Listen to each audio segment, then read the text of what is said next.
Freight transportation is an absolutely essential part of modern life. Maintaining the complex supply chains of raw materials to finished goods requires a seemingly endless amount of hustle and bustle.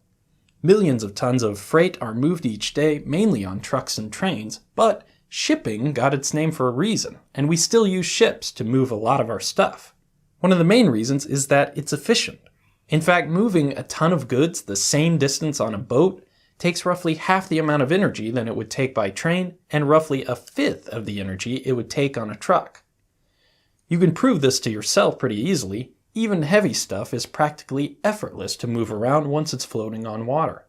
Of course, shipping by waterway also has its limitations. It's slow, for one, and not every place that needs goods is accessible by boat. We've overcome this obstacle somewhat through the use of constructed waterways, or canals.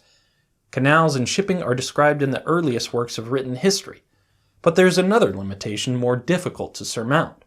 Water is self-leveling. Unlike roads or rail, you can't lay water up on a slope to get up or down a hill. Luckily, we have a solution to this problem. It may seem simple at first glance, but there's a lot of fascinating complexity to getting a boat up or down in a river or canal. Hey, I'm Grady, and this is Practical Engineering. On today's episode, we're talking about locks for navigation.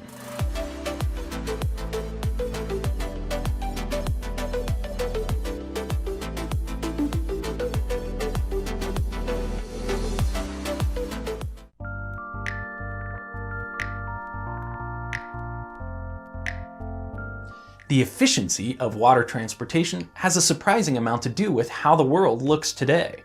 Nearly every major city across the globe is located on a waterway, accessible by shipping traffic.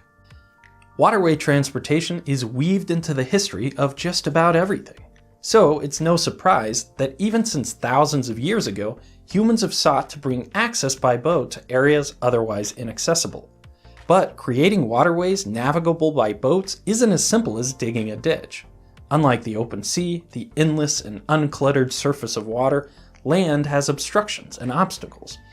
The topography dips and rises, rivers and ponds get in the way, and man-made infrastructure like cities, roads, and utilities impede otherwise unhindered paths from point A to point B. The quintessential example of this is the Panama Canal, the famous cut through that narrow isthmus, saving ships the lengthy and dangerous trip around Cape Horn. At scale, this seems pretty straightforward. Just cut a ditch from the Atlantic to the Pacific. But the details of what is one of the largest